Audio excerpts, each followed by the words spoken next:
ಪ್ರೇಮಿಗಳಿಗೆ 79ನೇ ಸ್ವಾತಂತ್ರ್ಯೋತ್ಸವದ ಶುಭಾಶಯಗಳು. ಪ್ರಾಚೀನವ ತೆಕ್ಕಿದೊಳೆ ವರ್ತಮಾನವ ಜೀವ ಕಳೆ, ಉಕ್ಕೇರಲಿ ಬಾಳ ಹೊಳೆ ಆ ಭವಿಷ್ಯದೊಳಗೆ.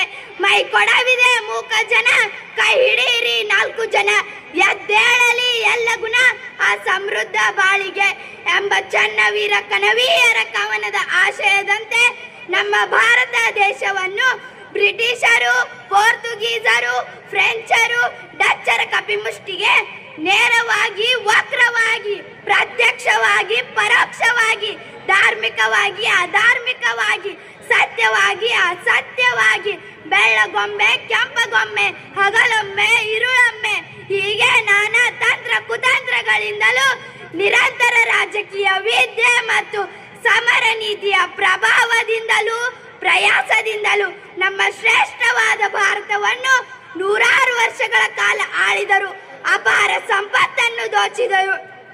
ಆದರೂ ಸಹ ನಮ್ಮ ಭರತ ವರ್ಷ, ನಮ್ಮ ಜಂಬೂ ದ್ವೀಪ, ನಮ್ಮ ಆರ್ಯಾವರ್ತ, ನಮ್ಮ ಸಪ್ತ ಸಿಂಧು ಭಾರತ ಅಥವಾ ಇಂಡಿಯಾ ತನ್ನ ವೀರ ಶೂರ ಮಕ್ಕಳಾದ ಛತ್ರಪತಿ ಶಿವಾಜಿ, ಪೃಥ್ವಿರಾಜ್ ಚೌಹಾಣ್, ದೂರದೃಷ್ಟಿ ಹೋರಾಟಗಾರರಾದ ಹಾಗೂ ನೇತಾಜಿ ಸುಭಾಷ್ ಚಂದ್ರ ಬೋಸ್, ಮಹಾತ್ಮ ಗಾಂಧೀಜಿ, ಸುಖದೇವ್, ರಾಜ್ಗುರು, ಬಿಪಿನ್ ಚಂದ್ರ ಪಾಲ್, ಅಶ್ಫಾಕುಲ್ಲಾ ಖಾನ್, ಖುದೀರಾಮ್ ಬೋಸ್ರಂತಹ ಅಸಂಖ್ಯಾತ ಅನಾಮಿಕ ದೇಶಭಕ್ತ ಸಿಂಹಗಳ ನಿಸ್ವಾರ್ಥ ತ್ಯಾಗದಿಂದಾಗಿ ನಮಗೆ 1947 ಆಗಸ್ಟ್ 15ರಂದು ಸ್ವಾತಂತ್ರ್ಯವಾಯಿತು, ಬಿಡುಗಡೆಯ ಭಾಗ್ಯ ಕಂಡಿತು.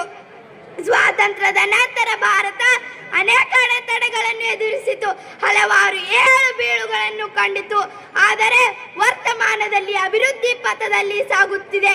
ಕೃಷಿ, ಕೈಗಾರಿಕೆ, ತಂತ್ರಜ್ಞಾನ, ಚಂದ್ರಯಾನ, ಮಂಗಳಯಾನದ ಮೂಲಕ ಜಗತ್ತಿಗೆ ದಾರಿದೀಪವಾಗಿದೆ.